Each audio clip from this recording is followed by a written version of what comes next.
Welcome, grade 12s. Yes, you are with Ashraf Patel. Where are we? Learn Extra Accounting. What are we doing? We're going to make sure that you improve your accounting results. What have we done thus far? Remember, we've spoken about the company ledger accounts. We've dealt with it in detail. We then went on and we did the income statement. Remember how we did that? I'm sure you remember the adjustments that we did.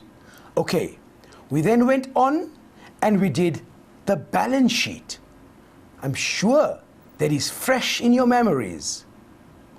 So what we're going to be doing today? In today's lesson, we're going to be looking at audit reports in conjunction with the balance sheet. In other words, yes, we're going to be doing more info on a balance sheet and we're going to be doing another balance sheet. So if you want to master your knowledge of balance sheets, then the place to be is Learn Extra Accounting. Got that, guys? Okay, but now, before we continue, let us look at a very broad meaning of the word account. Somebody is responsible. So in other words, if we look at our subject, accounting, and we say, what does it really mean? When we look at our subject, accounting, we are saying, what are we supposed to be doing? Allow me to illustrate by means of an example. Listen to this outburst from your mom. You came home very late last night.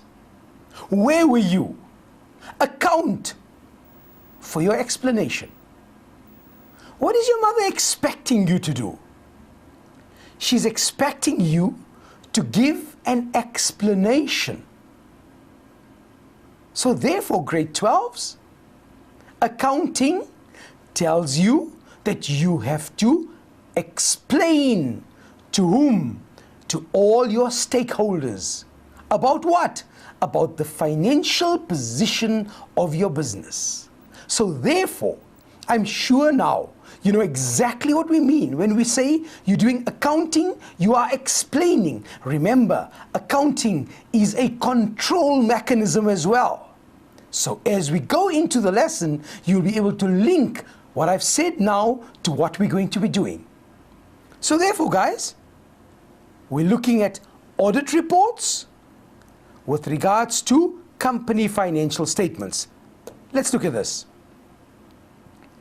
The auditor is appointed by shareholders. In other words, who am I referring here to? I'm referring to the external auditor. That's right, is appointed by shareholders. Where? At the annual general meeting, often referred to as the AGM. To do what? It is a task of the auditor. Now watch, the word auditor comes from the word audio, to listen, right? You're listening to me, that's audio. So the auditor will do what? Will study the financial statements and comment on its validity. What are some of the well-known companies that you know of? Renowned in auditing are KPMG, PricewaterhouseCoopers, and Deloitte. Okay, so they're just auditing firms. Now, what will your audit report have? One, it will have a validating statement, namely that the auditor has examined the annual financial statements and that in his or her opinion, they fairly present. Watch the terminology here, guys. Watch the words that I'm underlining for you. That the financial position of the company as well as the results of its operation in the manner required by the Act. Which Act? The Companies Act. So clearly you can see that the auditor will give you a validating statement. The auditor will say, we have examined, right? And it will also say, in our opinion, fairly present financial position, results of operations in the manner required by the Companies Act. It may also mention IFRS, International Financial Reporting Standards. Now, when the auditor finds that all is in order, now remember this, the independent auditor is not going to check every single transaction from the start to the end. Certainly not. You will see just now what I'm referring to. They will then issue an unqualified opinion in the report. Please, grade 12s, if I tell you that Ashraf Patel is an unqualified teacher, immediately you begin to doubt me, don't you? Because you're wondering, does he know what he's talking about? Do not confuse the term unqualified in terms of audit reports. It means something totally different. Right? In the event of an irregularity being depicted during the audit, the auditor needs to qualify his or her statement. This is then called a qualified opinion. Watch. If they find everything to be hunky-dory, everything is in order in terms of what they have checked, immediately they give you what we call an unqualified opinion. Remember that. So in other words, unqualified, something that you will be happy with. So therefore, if they pick up an irregularity, if they pick up something that doesn't look too good, what do?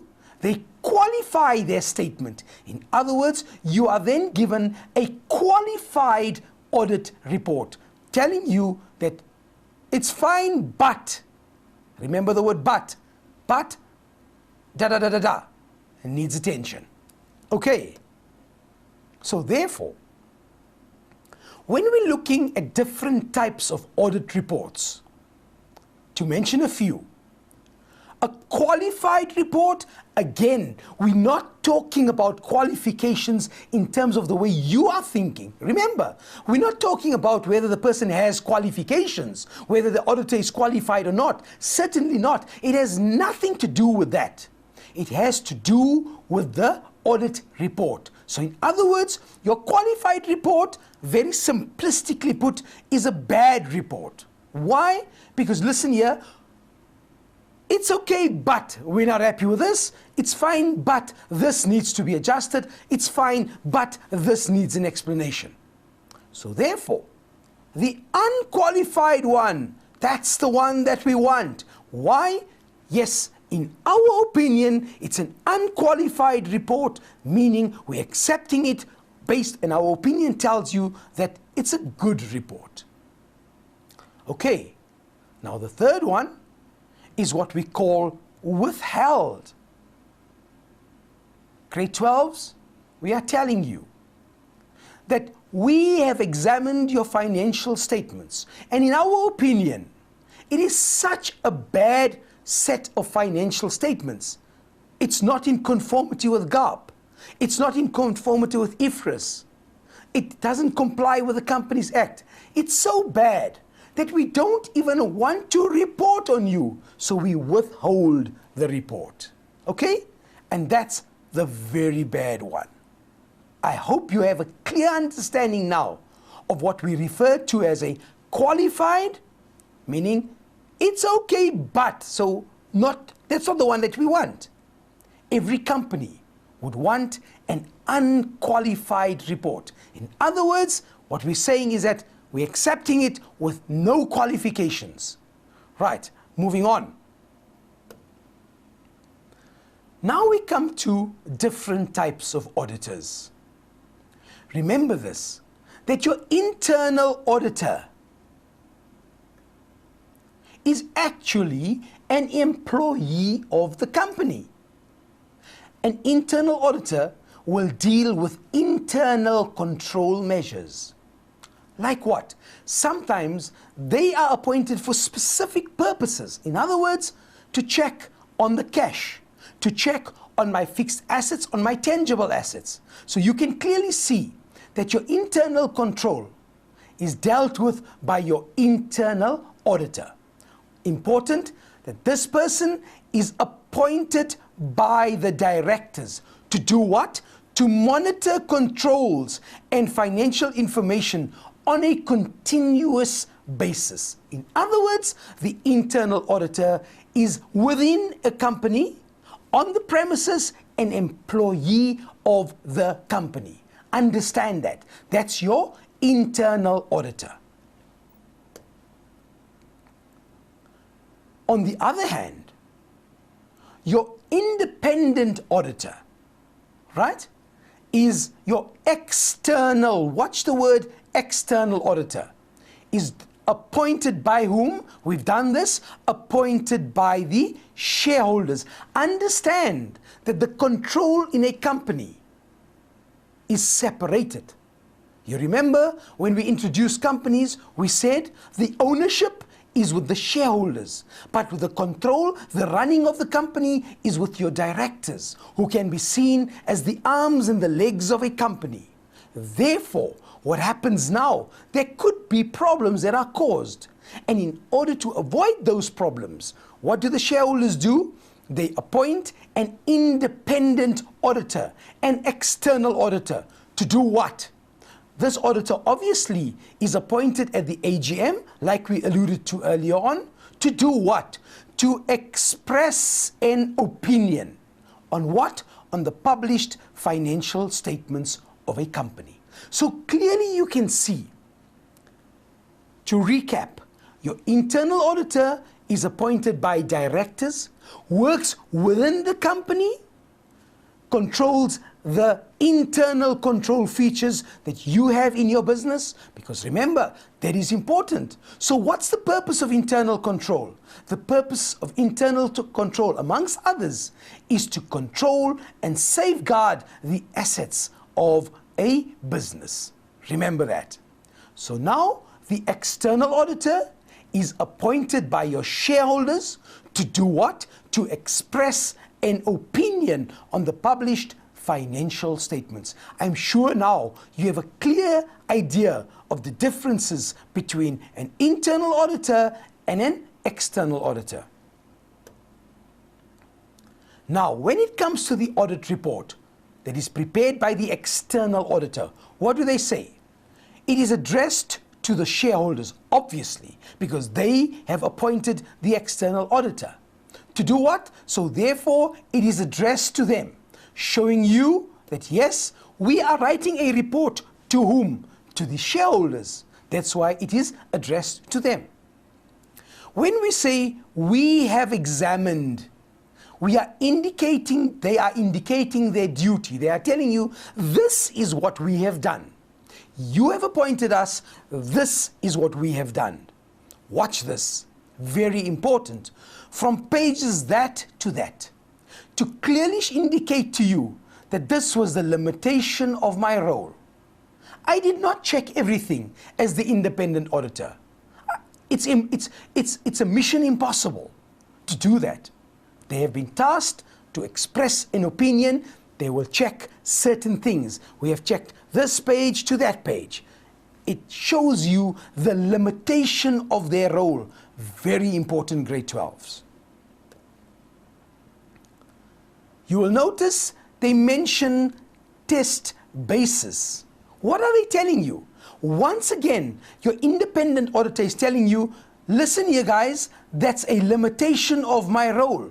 I've checked, I've tested certain things. I may pick up one invoice, track that invoice from the source document to the journal, to the ledger, finally to the trial balance, and that is correct. So again, limitation of their roles. In our opinion, they're not telling you that yes, definitely everything is correct. They can't do that. It cannot be expected of them. So what do they say? In our opinion. Again, limitation of their liability. Because remember, if they give you 100% assurance that everything from page 1 to page 110 is absolutely correct, what are they telling you? They're telling you we've checked every certain thing and we give you a guarantee that everything is correct. And if it is not correct, then definitely they can be taken to task. So therefore, watch the words, in our opinion, explaining to you the limitation of their liability. What you have to do, grade 12s, is get hold of an audit report. Look at that audit report in relation to what I'm doing with you now. Underline these words as you go through the audit report, and definitely it will become much easier for you to understand. Moving on, fairly present, telling you that the financial statements are not biased towards any particular group of readers. Remember the different stakeholders. You have investors, you have potential investors, you have directors, you have employees, you have SARS. So quite a few of these. So in other words, they fairly present, telling you it's not biased towards any particular group of readers. When it talks about the state of affairs, the reference is to the balance sheet. Yes, make sure that you are au fait with the balance sheet. Make sure that you understand that balance sheet. As later on, you will see, we're going to do another question on the balance sheet with you guys so that you clearly understand. So when the audit report refers to state of affairs, it's referring to the balance sheet. When it talks about the results of operations, the reference is to the income statement and the cash flow statement.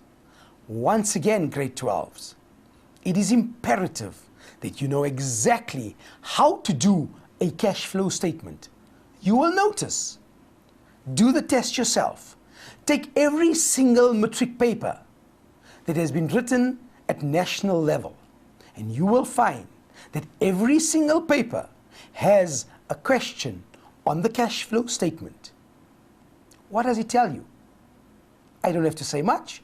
Surely you can say that if I walk into an accounting exam, I'm sure there must be a question on the cash flow statement. Right. Well, that's just a bit of information regarding your preparation for your exams. When they talk about the Act, they are talking about the Companies Act. Remember the Companies Act in South Africa, 1973, as amended. It has been amended very recently as well. So we are saying that it is done in accordance with the law. So obviously, you have some kind of guarantee that this person who did the audit report for us knows what they are doing. GAAP, generally accepted accounting practice. Again, you know with some level of confidence that whatever has been done is sound with regards to the basis of the accounting principles. And very, very important as well, IFRS. Yes, you're going to come across this term, International Financial Reporting Standards. In other words, they comply with international standards. Remember, the economy of South Africa operates on a global market. The world economy has become very small with technology. You have investors from abroad investing in the economy of South Africa. Surely they want some kind of guarantee that your company is in conformity with IFRS, International Financial Reporting Standards. Talk to your friends that are studying accounting at university level, and they will tell you the importance of IFRS. And yes, for you, for that budding accountant that's sitting and listening to me right now, when you're going to study accounting further next year, and we're encouraging you to do that because South Africa needs accountants. Yes, to you as well, Notice that you will have to know what IFRS is all about. Yes, at matric level, to a certain level, but definitely at university level, you're going to take it much, much further. Now, when you have your audit report, it has been prepared, what are the consequences for misconduct or negligence by your independent auditor? In other words, if you find that there has been misconduct, there has been collusion by your independent auditor, or there has been negligence, what recourse do you have? What can you as shareholders do? What can we do about it? There's lots that we can do. One, they may not be reappointed by your shareholders. If a particular company has not done what was expected of them, then definitely we as the shareholders will not reappoint them to be our auditors for the next financial year. Also, they could face disciplinary hearings and proceedings by the professional body to which they belong, namely SAICA or PAAB. These are just examples of the professional bodies. SAICA, the South African Institute of Chartered Accountants. So obviously, they have to abide by a code of conduct. Remember, teachers, educators also belong to a professional body, namely SACE. You have doctors belonging to the Medical Council. In the same way, accountants belong to a professional body, namely SAICA. And if they are negligent, or if they perform some kind of fraudulent act, yes, they will face disciplinary hearings by the professional bodies to which they belong. What are the consequences? Remember, they could face being struck off the rolls of CAs. They're taken off that list, meaning they can't practice anymore. Also, very important, legal proceedings. Persons who have relied on their opinion can sue the auditor.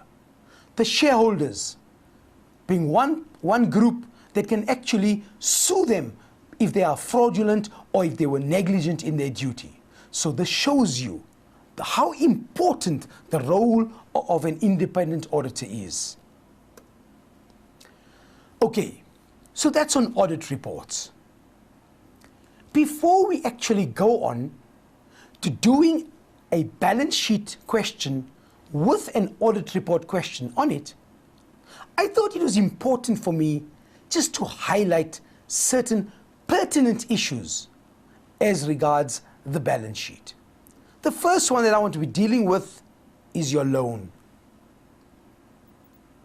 By definition, right? The loan tells you that you have a liability. That liability has to be broken up into the two legs. Watch my two arrows. The non-current and the current portion of my loan. So therefore, what do we know? That if it's a non-current, it means that it has a payment period of greater than 12 months. And if it's a current portion of my loan, then it is payable in less than 12 months. So in other words, grade 12s, we are telling you that whenever you are faced with a loan question in the balance sheet, remember, you got to break the loan up into two components. What are they? Your non-current portion of your loan, which appears where? On the face of my balance sheet. Under which item? Under the item non-current liabilities. At the same time, my current portion of my loan will also appear on the face of my balance sheet. Under the item, yes, current liabilities. So you break your loan up into two components. The non-current portion, payable over a period greater than 12 months, and your current portion, payable over a period less than 12 months. And remember this, how is it going to appear? Under my non-current liabilities, I'm going to say the loan is from whom? It is from Hida Bank. And I show you a bracket where I take the original amount of the loan, I subtract the current portion, namely the short-term loan, and I show you the non-current portion there. And at the same time, what I do is that short-term loan will appear there under my current liabilities. So clearly, I'm sure by now, you know exactly how to deal with your loan. Still continuing with the balance sheet. And you may be asking, why such emphasis on the balance sheet? Because grade 12s, you will notice certain items in your balance sheet need specific treatment. And that's what we're doing right now. We want to ensure that you know the balance sheet very well. We want to ensure that you can understand the balance sheet and put it into practice. We want to ensure that when you are working on questions on the balance sheet, you know exactly how to go about answering those questions. This leads me on to the fixed deposit. Remember, a fixed deposit is an investment, right?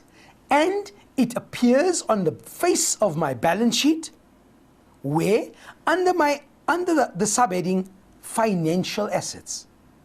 Obviously, the format of the balance sheet is something you have to learn.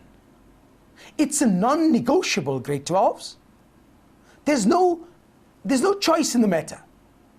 You can't say, I'll think about it. No, it is something that you have to learn. And learn it with understanding. Make sure you know why a certain item is placed in a certain category. And again, the balance sheet is not something new to you. Yes, you've done it in grade 10. Yes, you've done it in grade 11. So therefore, you should be a pro when it comes to grade 12. Come on, guys. I'm sure you can do it.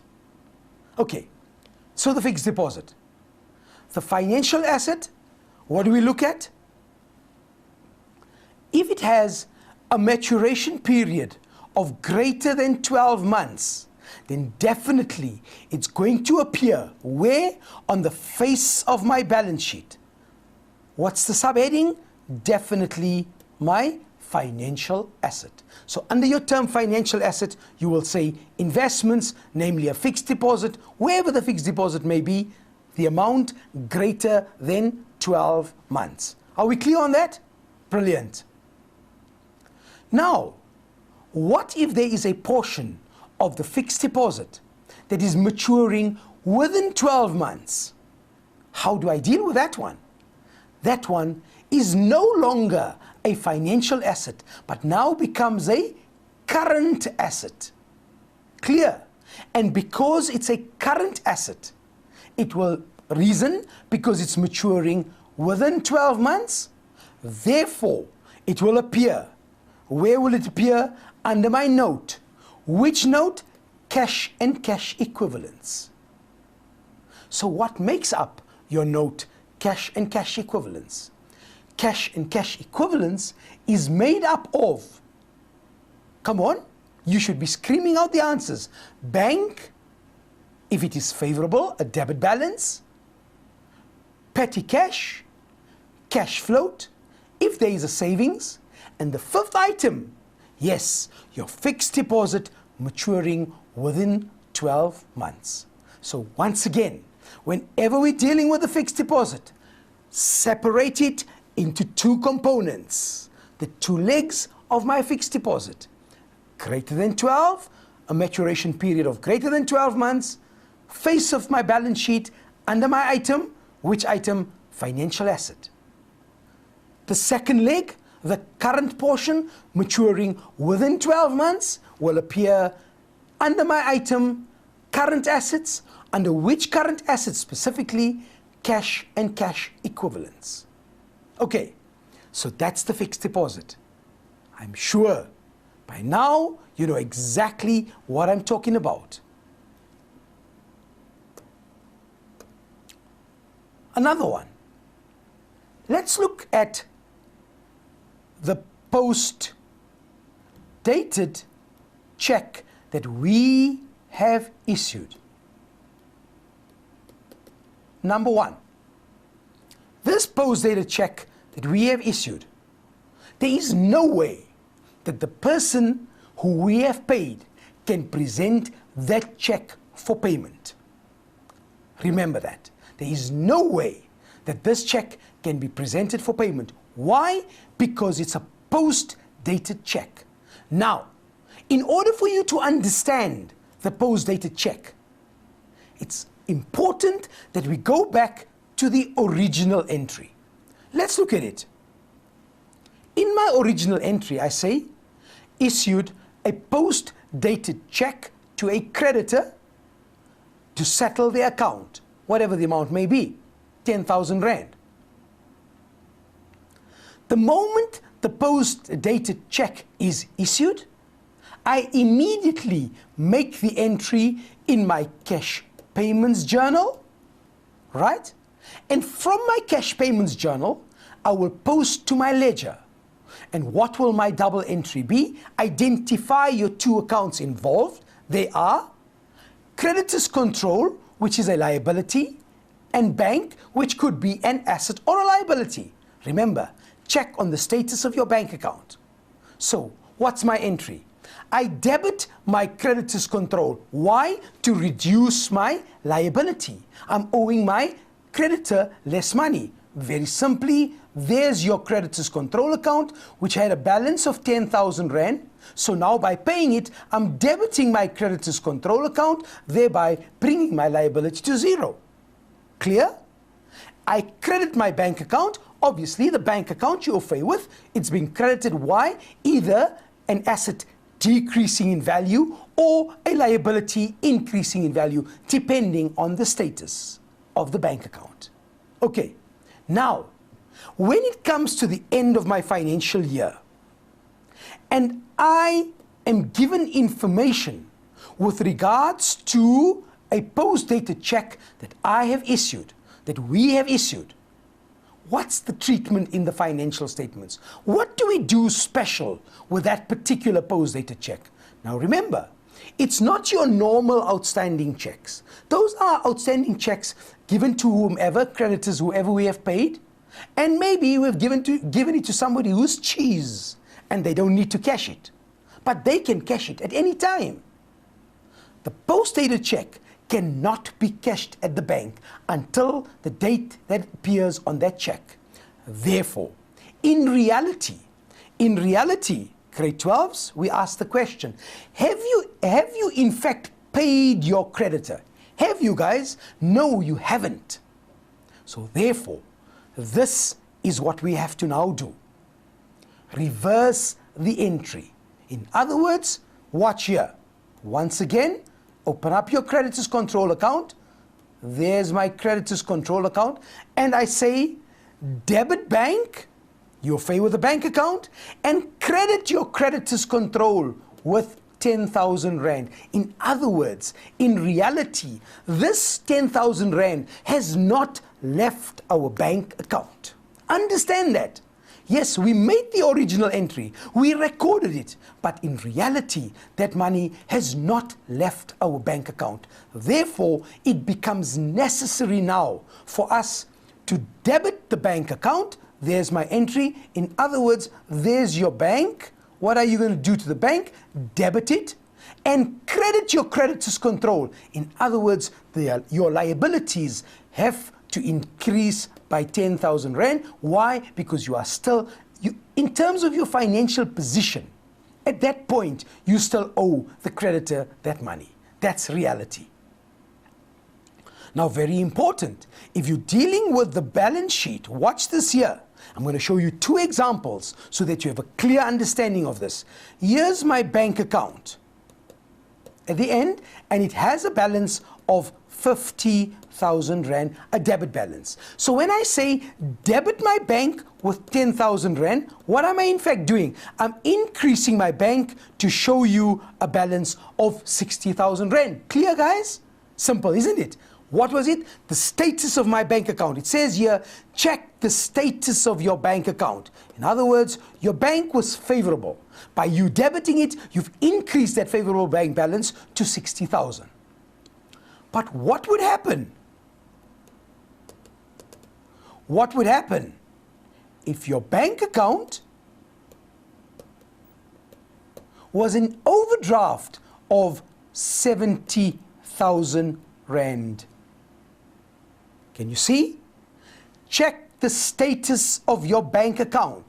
In this case, bank is no longer favorable, but it has a credit balance of 70,000, indicating to you that you are owing the bank 70,000 Rand. Simple, isn't it? Because it's an overdraft. So now when you debit the bank, watch, you are debiting bank with 10,000 Rand. And what happens? In reality, your overdraft is only 60,000 Rand. So when you are doing this entry in the balance sheet, when you are preparing your financial statements at the end of your financial year, make sure that you check the status. Not your status, but the status of the bank account. Okay? Right, grade 12s. We've done a lot of talking. Very important aspects have been discussed. To recap, we spoke about audit reports. We've spoken about types of auditors, internal and your external auditors. We've looked at specific items in the balance sheet that require some more attention than others because of its treatment when it comes to the balance sheet. And therefore, we've come to the end of this particular segment. But I'm sure you want to know more about the balance sheet and audit reports, isn't it? So the place to be is Learn Extra Accounting with Ashraf Patel. Don't stray or go away, because we'll be back with you in a jiffy. Welcome back, grade 12s, yes, to Learn Extra Accounting with Ashraf Patel. The program that's going to make a difference. Yes, a big difference to your accounting results. Well, let's get right into a question. And let's ask ourselves the question. Let's see what the question requires of us. Here goes. You are provided with information relating to Topical Limited, 30th of June, 2008. Important, the financial year end. What is required of us? We are required to use the information provided to prepare the balance sheet of Topical Limited on the 30th of June. Show workings in brackets to earn part marks. Allow me just a while to emphasize to you people the importance of that statement. Grade 12s, I cannot overemphasize the importance of bracket work. Grade 12s, I'm begging, I'm imploring you, for use of a stronger word, to ensure that wherever you are doing calculations, please make use of brackets so that you can get part marks. Don't come and say, I did the calculation on my calculator. We all can do that. Show your calculations. I know I'm sounding like a nag, but I want you to ensure that in all calculations that you show these calculations in brackets. The question is telling you, show workings in brackets to earn part marks. So please guys, make sure you do that. Okay. And then obviously there's a question on auditing, right? And when we come to the actual questions, we will discuss them in detail. Right. What we're going to be doing now is going into the information and seeing what we have. Right. There's the information. Starting with number 1. The following information appeared in the books for fixed or tangible assets on the 30th of June 2008. Land and buildings at cost 198,000. Now obviously, if you look at your answer book, you will notice that nowhere are you given any notes to be done. So no notes to be shown. Therefore, you have to do all your notes on the face of the balance sheet. You have to work within brackets to do your calculations. Right, so immediately we say fine. Land and buildings at cost 198,000, so therefore pick it up, 198,000. Right, so immediately I know I must go into my answer book. Alongside my tangible asset, the first thing that I do is I open my bracket, right? And I take my amount, which was, let's pick up our pen there, 198,000 Rand. Got that? Watch, I'm using a bracket because the note is not required. Therefore, immediately I pick up my amount and I put it alongside fixed or tangible assets because I'm going to be working for it. Let's move on. What else do I know? I know that my vehicles have a cost price of 234,000. There's my 234,000. But I also know that the accumulated depreciation on my vehicles is 233,999. Okay, so watch this here now. What do we say? 234,000, which is my cost price, minus my accumulated depreciation of 233,999 is equal to 1 Rand. Allow me for just a while to do an explanation on this here. Remember,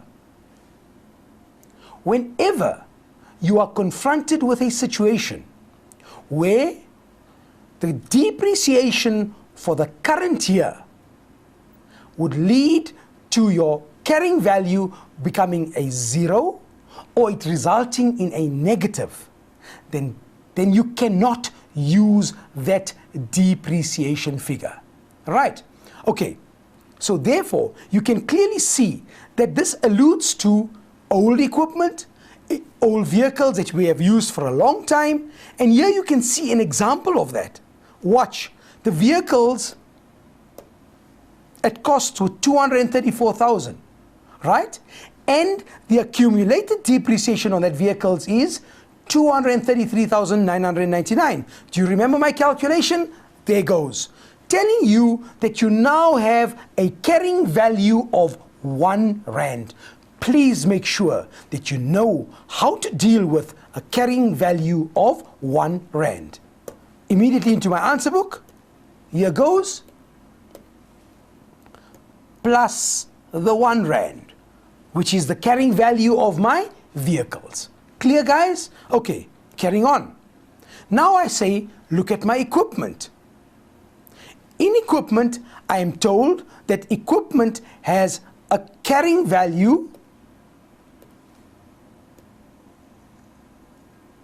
of 269,801. Okay? So if that is my carrying value, then would it become necessary for me to subtract the accumulated depreciation? Certainly not. Why? Because cost price minus the accumulated depreciation is equal to my carrying value. Watch what I did. The vehicles was at cost. Therefore, I took my cost and I subtracted my accumulated depreciation to give me my carrying value. But my equipment is given to me, equipment at book value or carrying value. So watch, the examiner here wants to see, are you going to now take that figure and subtract the accumulated depreciation? Are you going to do that? Certainly not. Why? Because it's already given to you at carrying value. So all that you do is you take your equipment, which is 801, this one, 269 plus 269, 801. And what have you done now? You can now go in and add all your tangible assets. Let's do that. Remember, 198,000 plus the 1 rand plus, what was my other figure? 269,801. 269,801. And this is equal to 467,802. Okay? So we now have to slot that figure into our balance sheet, and here goes. Let's enter it here while we're working on it. We here 467,802.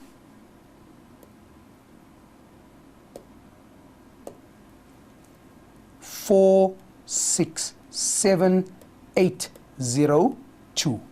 What is that? That was my tangible assets. Right. While we're at this, allow me to explain something else about the tangible assets. Remember, in this particular one, depending on the information that's given to you, you would elicit the information and make it appear on your balance sheet.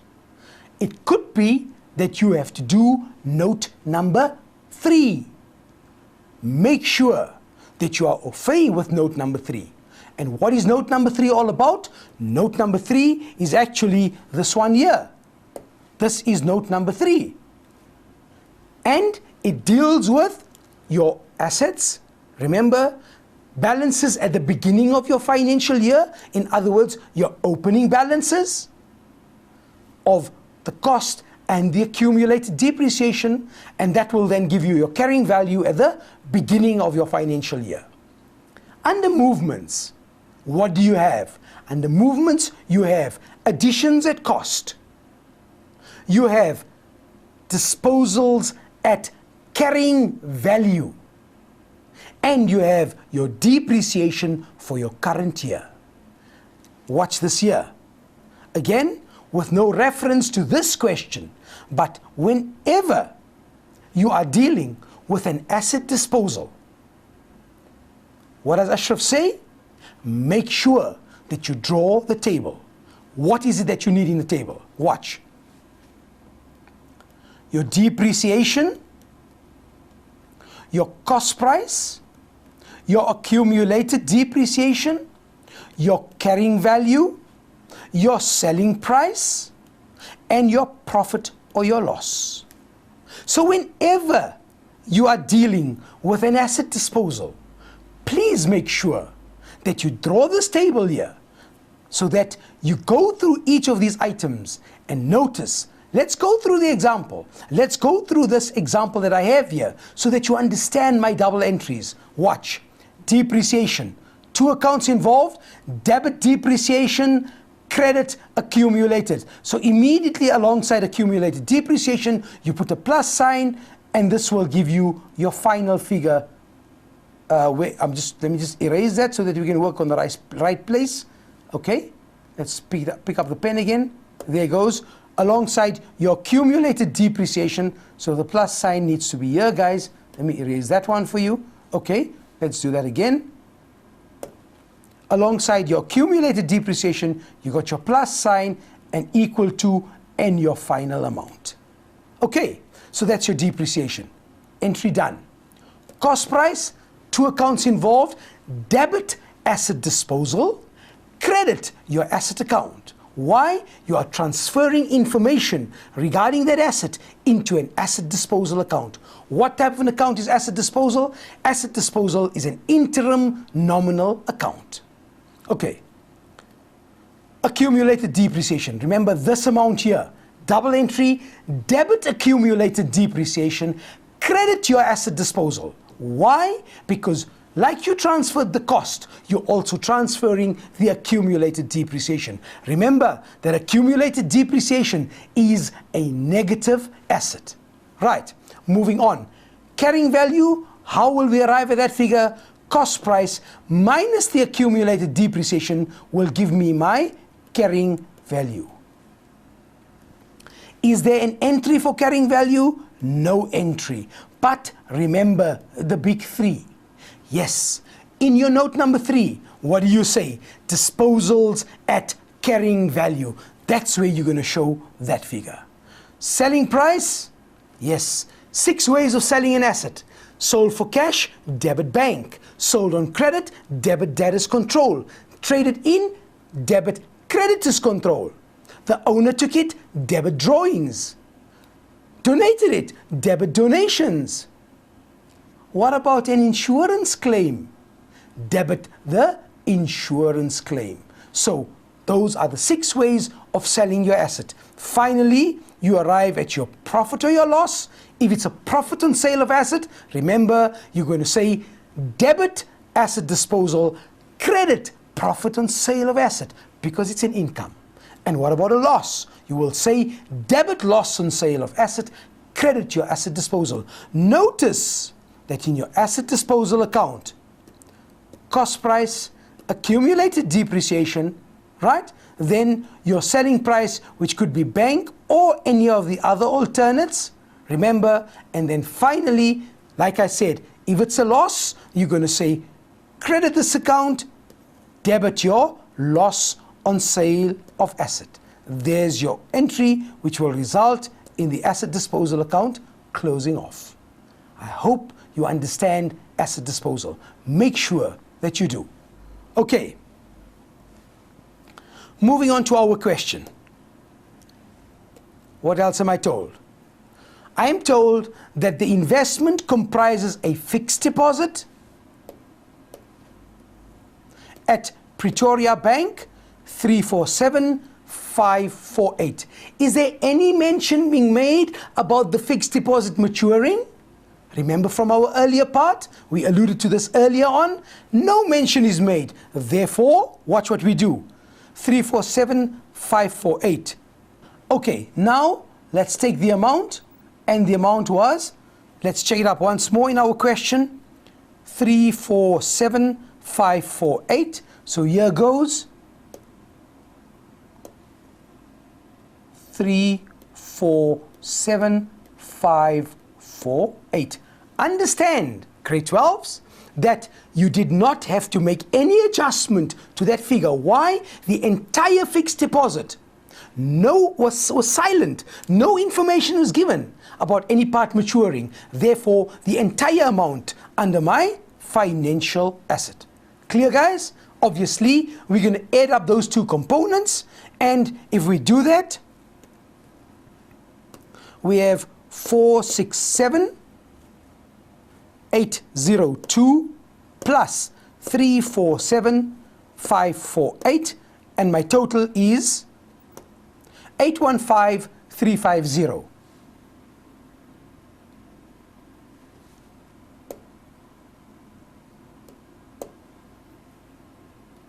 Eight 15350. 350. So that's the total of my non-current assets. What did I do? I added my fixed or my tangible asset with my financial asset. Got that? Brilliant. Let's move on. Now we come to the next one. Inventories. We are told inventories comprises of trading stock only. In other words, what do we know? We know that it's only trading stock. Examiner was quite kind here because they told you there are no consumable stores on hand. In other words, we used up all of it. So it's only the trading stock. Right. The business sells only one type of TV set. During the year, they sold 258 of these, right? At a markup of 60%. The business uses the weighted average method of valuation of stock, round off to the nearest rand. How did we purchase? Let's look at how we purchased. We purchased from our manufacturers. We bought in bulk as follows. We bought in July, we bought in November, and we bought in April.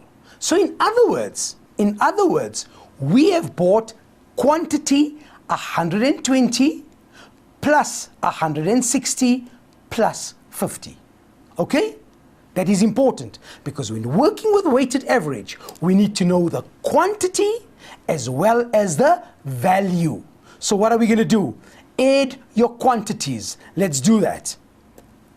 It's 120 plus 160 plus 50 will give me a value of 330.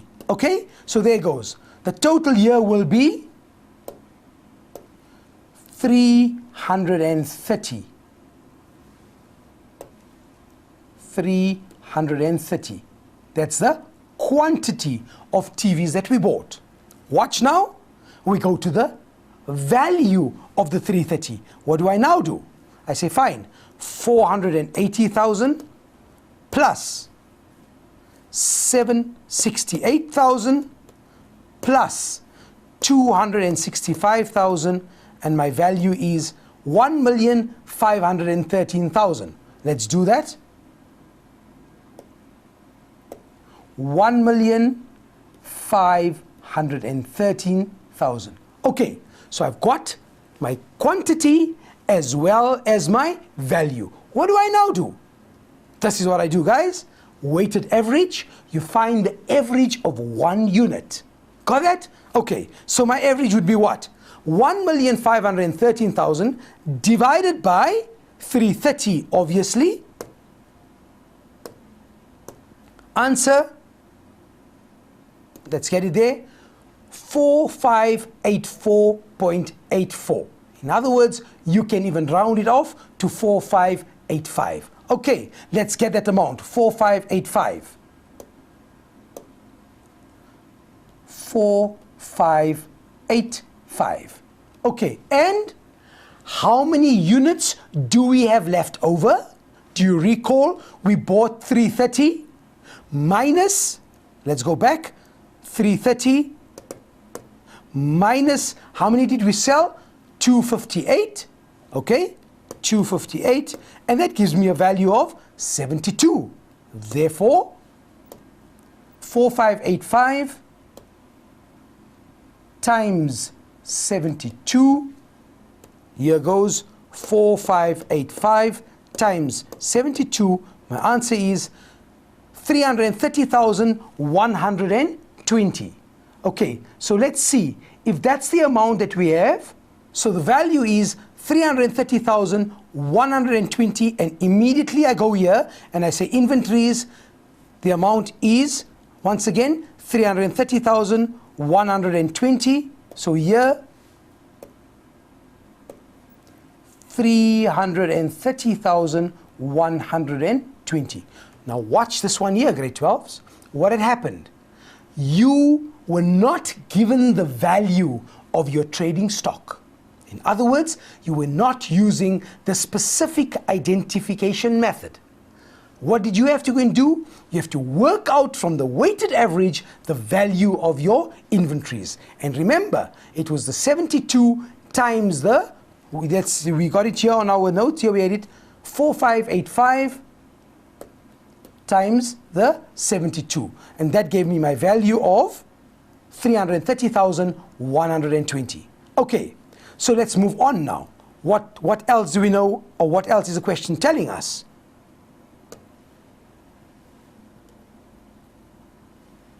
We are told, remember we had information number 4.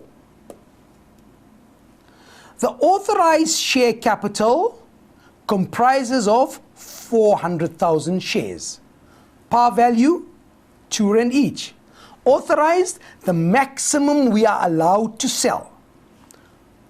Did we sell all of it? No. To date, 300,000 shares have been issued, sold.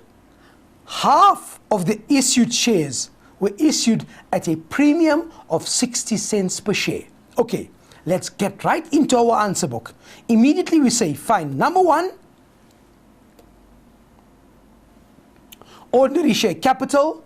Immediately I say, open my bracket, it's 300,000 shares at 2 rand each to give me a value of 600,000 rand.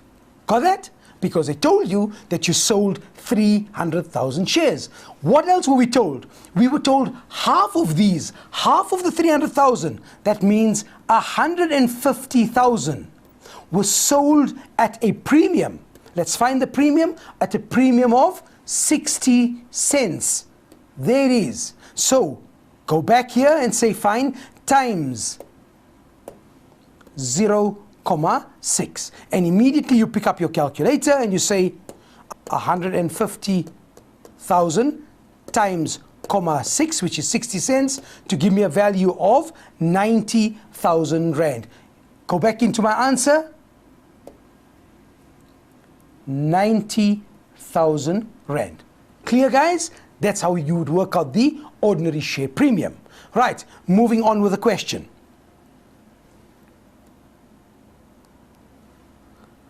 The following figures were obtained from the retained income note. Very, very important note. Okay? And what is it that we have in this retained income note? We are told that my retained income at the beginning of the year was 114,000. So, immediately I start off by saying 114,000. That's my balance in my retained income at the beginning of the year, right? What else do I know? That my net income after tax was 262,000. So then I go back here and I say fine, plus my 262,000. So I am adding my retained income balance at the beginning of the year plus my net profit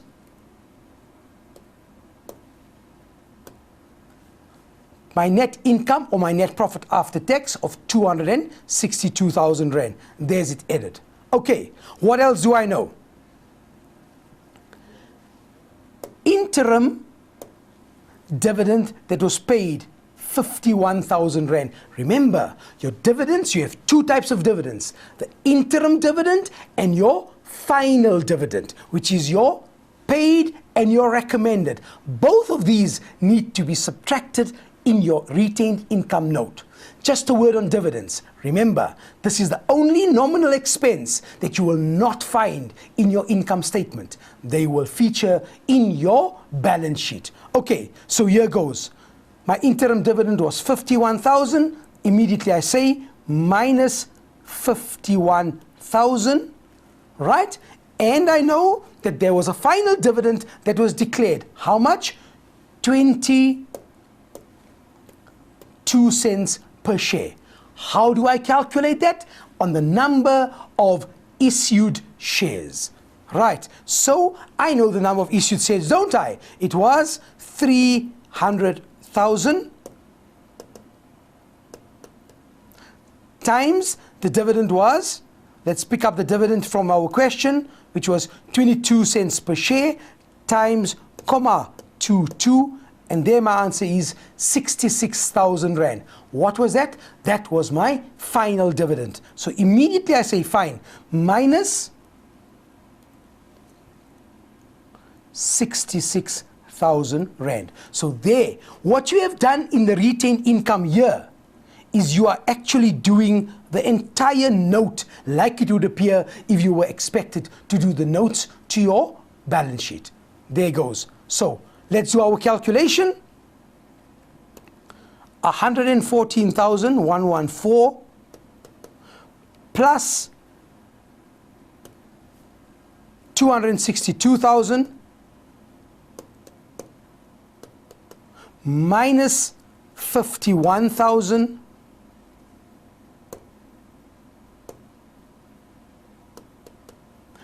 minus the 66,000, and my answer is 259,000. Where's that going to feature? Here. Watch. 259,000 rand. What is that? That's the total of my capital and reserves. What do I now do? I now add. Watch. 600,123 plus 90,000, 90, 1, 2, 3, plus 259,000, and my total there is 949,000. 949,000. That's the total of my capital and reserves. So watch systematically. As I go through, I'm updating the information, taking information, putting it into my balance sheet. Let's move on. The loan statement from Sabi Bank reflected the following. What did it reflect? The balance at the beginning of the year was 275,000. So immediately I say, fine, go to my non-current liability,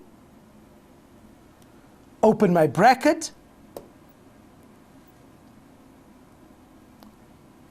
the loan figure was 275,000.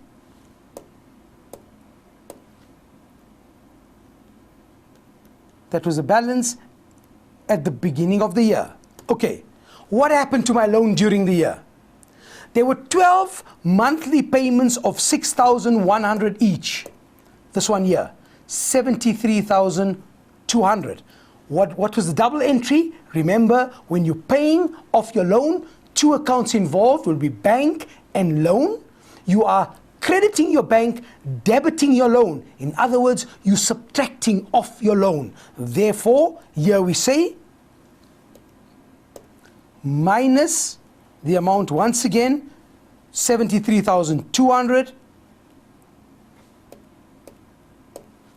73,200. Okay, carrying on with the loan. Then you are told that interest was capitalized. That's right. How much was the interest that was capitalized? There goes an amount of 32,500. Once again, what's my double entry when I capitalize my interest? Identify your two accounts involved. They are interest on loan and your loan account. A debit to interest on loan and a credit to your loan account increase your liability. Immediately you say 32,500, go there, plus 32,500. Okay, but is there more information? Certainly there is. Watch. Over the next financial year, the capital value of the loan will be reduced by 45,600. Now surely grade 12s, you know exactly what to do with that, don't you? Recall the two components of your loan, the current portion and the non-current portion. So 45,600, watch here, minus 45,600, I'm subtracting it from my non-current liability because it's no longer non-current, and it immediately becomes the current portion of my loan, 45,600. Watch the placement. I've changed it from a non-current liability to my current liability. Why? Because that portion is payable within 12 months. I hope you understand that. Okay, moving on.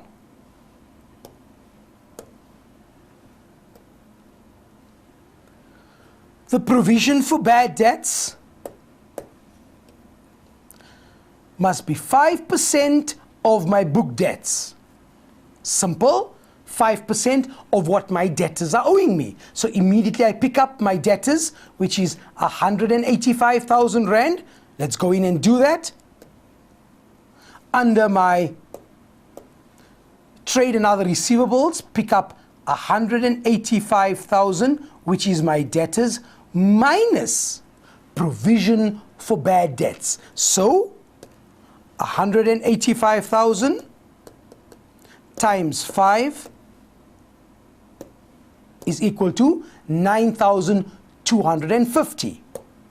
So minus 9,250. Once again, grade 12s, provision for bad debts is a negative asset. What does it do? It reduces the value of my asset. Therefore, 9250 off my debtors control. Okay. What else do I know here? So that has been dealt with. I've dealt with that one. Now I look at this one here. Income receivable. Would it fit under my trade and other receivables? Certainly it would. What else would feature there? It's your accrued income, prepaid expenses, we've done the debtors and the provision for bad debts. You would also include your deposit on water and electricity, if applicable, and you would include in there an insurance claim, if it is applicable. But not so in this case here, so it's only the 3,800. So here goes, we say plus the 3,800, and now I go and pick up my calculator, and I say, fine, let's do that. 185,000 minus 9250 plus 3,800, and this is equal to 179,550. Remember, what is that?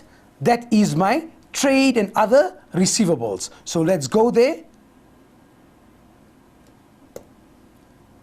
179,550. Let's just check if we got the amount right. There goes 179,550. So that was my trade and other receivables. Okay, let's carry on with the question. I'm also told that under the information given to me here, that I have creditors control worth 108,000. Yes, and where will that go to? Watch into my balance sheet. Under trade and other payables, I have my item creditors control 108,000. So I'm slotting that into my trade and other payables. Remember, what goes into trade and other payables? Creditors control, prepay income received in advance. Let's see if I have that. Let's check that out. There's it. Deferred income, income received in advance. How much? 6,400. So therefore, include it plus 6,400. What else would I have in this note here? I would have an accrued expense. Yes, again, another one. There's it featuring. So put it in. Accrued expense. How much? 7,300. So there goes. Enter it. Plus 7,300. What else would go in here? Understand, you would have, not in this question, but in other questions, creditors for salaries, creditors for wages. You would have your SARS PAYE. You would have your UIF fund. All those liabilities related to wages and salaries. So don't forget those. Remember, you could also have your SARS income tax if it has a credit balance, because if it has a debit balance, it would appear under trade and other receivables. But looking at my information, what do they tell me here? No money is owed to SARS or owed by SARS for income tax for the year. In other words, SARS does not appear anywhere in my balance sheet because neither is it a liability nor is it an asset. So watch out for your SARS income tax.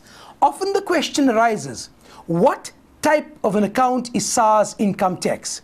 Remember, the answer is it depends. On what? On whether it has a debit balance or it has a credit balance. Remember that, guys. Okay, moving on with my balance sheet. What else do I know? I've slotted in. Let's add our trade and other payables now. It is the 108,108 plus the 6,400 plus the 7,300 to equal to 121,700. Let's indicate that figure. 121,700. 121,700. Okay. Now, what else do I have? Do you recall? Can you recall from your retained income, you had a final dividend of 66,000? Yes, that will always be your shareholders for dividends. In other words, whatever amount you have in your retained income as a recommended dividend, that will always be your answer for your shareholders for dividends. In this case, 66,000 Rand. Watch this, guys. It's always the same figure. In other words, the recommended portion of your dividend, which is in your retained income note, will also be your shareholders for dividend amount on your balance sheet. Now watch, sometimes the shareholders for dividends could be shown as part of your trade and other payables, but because it was asked for on the answer sheet, you would show it separately. If you had included it under trade and other payables, not a train smash, it would be fine. Okay, let's add 121,700 plus 45,600 plus 66,000, and my answer here is 233,300. Okay, so let's indicate it. 233,300. Okay, remember I also needed the total of my non-current liability. Let's do that. And that one was the 275,000 minus the 73,200 plus 32,500 minus 45,600, and my answer there is, we should get a figure there of, let's check, 188,700. Okay, so that is this one here, 188,700. What do I now do? I now add my three components. Which ones? That's my capital and reserves, 949,000 plus this one here, my non-current liability, 188,700 plus the third component. What is that? My current liabilities of 233,300. 233,300. 233,300, that is correct. My answer is 1,371,000. Watch this here. Watch it closely now. 1,300,000. What was it? Let's get it back here. Oh, we removed it here. Let's see if we can do that again. 949,000 plus 188,700 plus 233,300. There goes 1,371,000. So 1,371,000. That's the total of my equity and liabilities. Now watch what I do with it. I take that figure of 1,371,000 and I put it here. Total assets has to be 1,371,000. Okay, now watch what I have here. I have my non-current assets at 815,350 plus my in my assets. Notice here, there's one component missing. Which one is missing? Cash and cash equivalents. Can you see there? No information is given to you, but look at your question. They are telling you, the examiners are kind here. The missing figure represents cash and cash equivalents. So obviously, you now know what are you going to do. This is what you're going to do. You're going to take the figure here, 1,371,000, 1,371,000, right? Minus your non-current assets. The total was 815,350 350, and that is equal to 555,650. Okay, now where must that go to? That total of 5,555 Rand 650 cents, let's include it here, 555,650, 555,650. Now watch here, minus 330,120 minus 179,550, and your answer is 45980. Here goes 45980. So this means that your balance sheet has balanced. A greatest feelings amongst other feelings when your balance sheet works out. Okay, let's get back to our question and see what else were we expected to do. Briefly explain the difference in work done by your internal auditor and the independent external auditor. Can you recall? Yes, internal auditor will do what?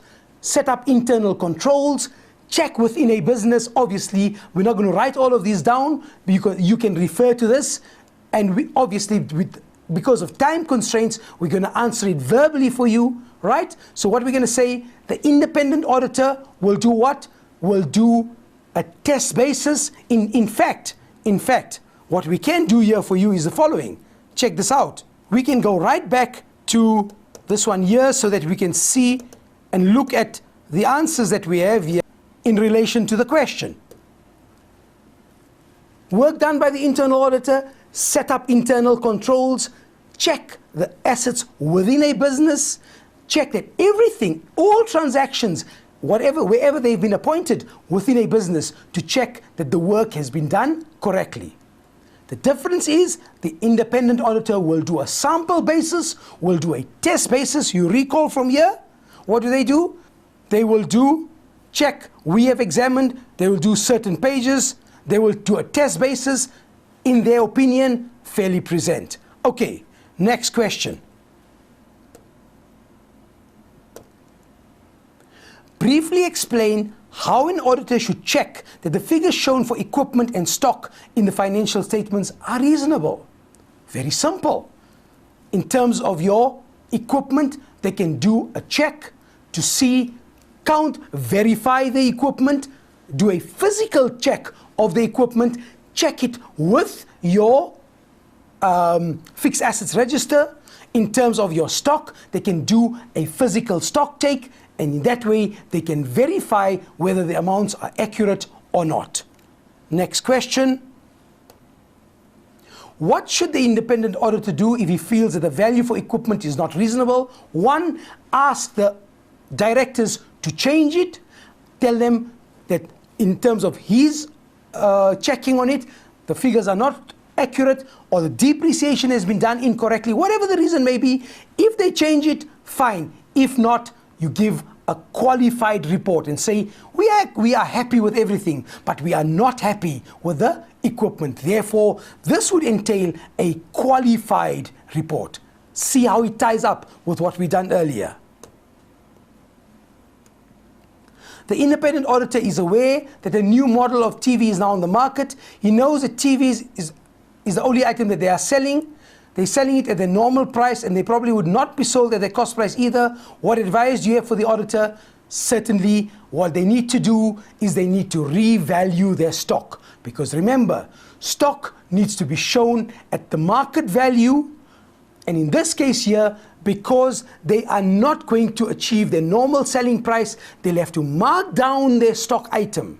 And by doing this here, what they're going to do, they have to revalue their stock. And by revaluing their stock, they will now be showing stock at the market value. Remember, they have to apply the concept of GAAP, where we will have to identify the loss right now. Which loss? That our stock has to be revalued because the TV is now outdated. There's a newer one on the market. Nobody's going to buy an old TV at the new TV's price. You won't do it, neither will anybody else. Joe Citizen will say, no, thank you. Not for me. Therefore, you have to revalue your stock. And by doing that, we are applying the GARP concept, the prudence concept. Remember, you need to know your accounting concepts. Well, grade 12s, that brings us to the end of a very, very interesting lesson. And how does Ashraf normally sign off? By saying, yes, you accounting boffins out there, aim for the moon. Because if you don't get there, definitely you will be an accounting shining star. Until the next time, be good. Bye-bye.